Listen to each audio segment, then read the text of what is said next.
Thanks to El Sena for giving me this opportunity. Mr. Anil Agarwal, Additional Secretary, DPIIT, Mr. Kumar Vineet, Special Secretary, Department of IT, Government of Uttar Pradesh, Marwa Saab, Mr. Sanjay Agarwal, Mr. Vinod Sharma, Mr. Pankaj Gulati, participants in this summit, ladies and gentlemen. Well, when I was trying to prepare for this keynote address and looked at the conference theme, it reads like this: Electronics manufacturing in mission mode,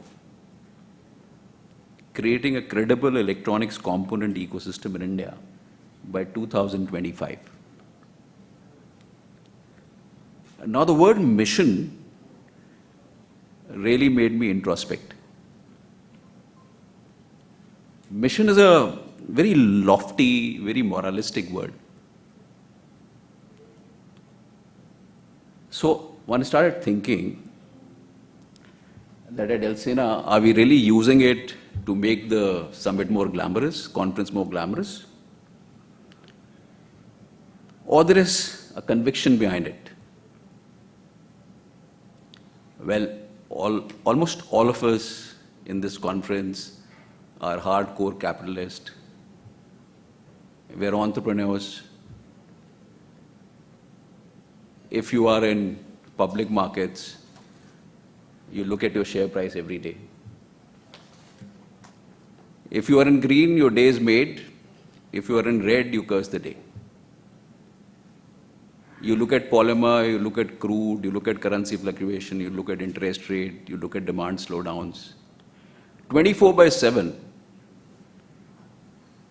profit is the motive, valuation is the motive, growth is the motive. So is the word mission really aligned with we capitalists and entrepreneurs? And then I chanced upon this interesting quote of John Keynes. And it read like this: capitalism is the outstanding belief that most of the wickedest of men will do the most wickedest of things for greatest good for everyone. So then I realized, yeah, we are definitely on a missionary mode.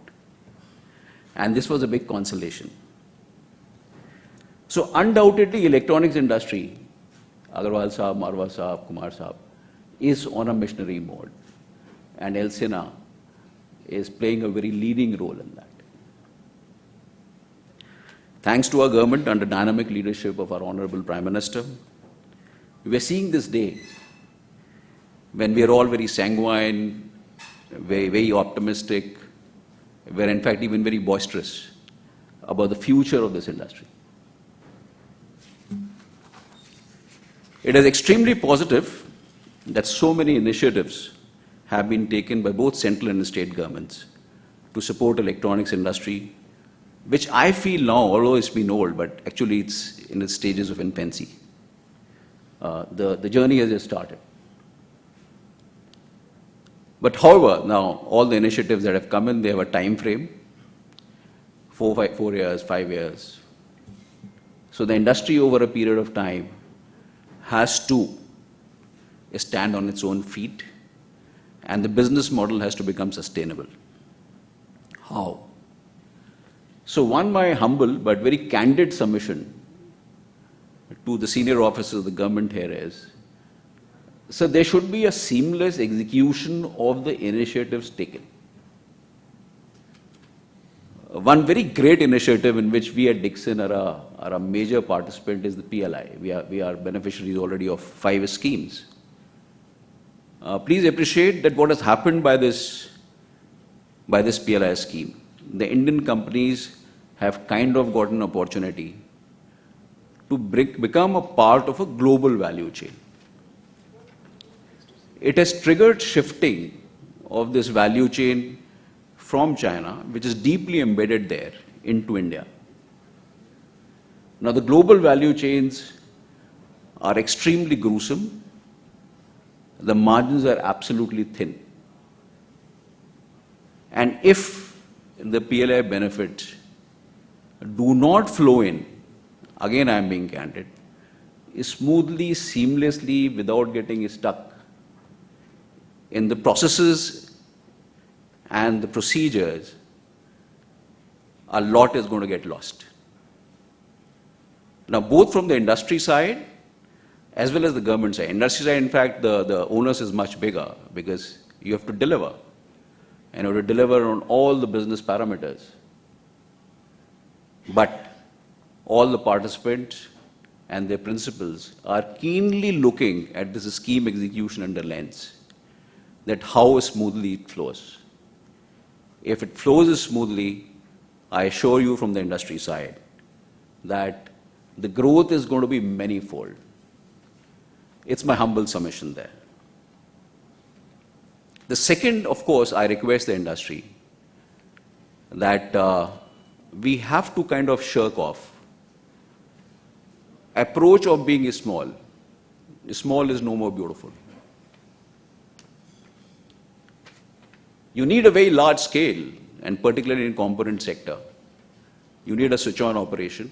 Only when you have a very, very large scale, you generate an operating leverage. Only then the cost structures come down. Only then you are able to compete in the global markets, and unless the global market is the target, I feel it will be very, very difficult to sustain. Further, there have been a lot of arguments on the PLI schemes. There is an argument that PLI schemes benefits only a few. There's an argument that some domestic champions are being created. So my counter argument to this is that please look at the history. The economic history of the world. Look at back to 1860s, the Meiji transformation period of Japan. That's when the giants like Mitsubishis were created. And Japan became an economic superpower somewhere around 1900. You look at Korea, Chaebols, Samsungs, Hyundais, LGs. And that's the reason that Korea today is a huge economic superpower. So I strongly feel that this argument doesn't hold. There's absolutely no harm in government building up the domestic champions. But it requires an execution bandwidth of a very different order. It requires a capital injection in business of a very different order, which needs to be facilitated. The first stage of manufacturing is assembly, and we are a part of it. But that's more of a labor arbitrage play. Is it sustainable? Only till the time labor arbitrage plays and makes the economic sense in the value chain. Beyond that, what? We have Mr. Shriram here, who has been promoting research and development. So until unless there is an ownership of IP, until unless there is ownership of design, the business model, we firmly believe, is not going to be sustainable. It's a no-brainer. But has industry done well? Unfortunately not. One was looking at the numbers and trying to benchmark. India's total R&D spend, wherein our GDP is $2.7 trillion, is barely 0.7%. China is 2.2%. US is 2.8%. With much larger GDPs, $23 trillion, $15 trillion. So the difference is humongous. When I was looking at the data points, it was interesting to see a single company, Huawei, spends more than the entire country in India. That's the difference. So one came across an interesting chapter in Naushad Forbes' book, The Struggle and the Promise, wherein he has a chapter on R&D. And he has very brilliantly distinguished between research and development. So what he says is that the entrepreneurs today first should focus on development even if it's re-engineering, they should focus on design. Research comes in later. So my humble submission to the industry and my colleagues and peers here is, let's start doing it. It takes time. It takes capital. It takes tenacity, because one is going to fail and then stand up and again try to succeed. But if we have a long-term plan, if we really want to be in a missionary mode, we need to really focus on this. That is what is going to enhance our capability and competitiveness. And finally, the reason we are here, what is the most important element? Is the creation of the component ecosystem, without which the overall growth and sustainability of the industry can be a challenge. I really want to thank Anilji here that he completely revolutionized the PLI scheme. Nobody could ever think, when the PLI scheme was announced for the white goods and LED lighting, that the scheme would be structured around creating the component ecosystem and backward integration play. Everybody thought that just like other PLIs, it's going to be focused on the final product. He interfaced and listened to the industry, visited many of us, and thanks to you, Anilji, that a scheme was designed focusing on creating an ecosystem. Thanks. I think that's a very, very major step for the industry. But sir, here I have a very special request. Again, possibly I'm being very candid and aggressive.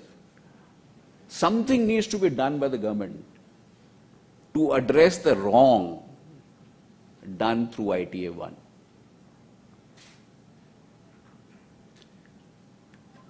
We have had various initiatives from the government, but has it really worked on ground? To be honest, it might have worked, but in a very, very minuscule way on the ground. Why? Please appreciate, even in electronic components, each component has a different profile. It has a different financial matrix, asset to turnover ratios, technology intensity, working capital, operating cycles, payback periods, valuations. It can't be painted with a single brush. The solution will never come in. Herein, I request that please make the policy very simple. Have something like RoadTap.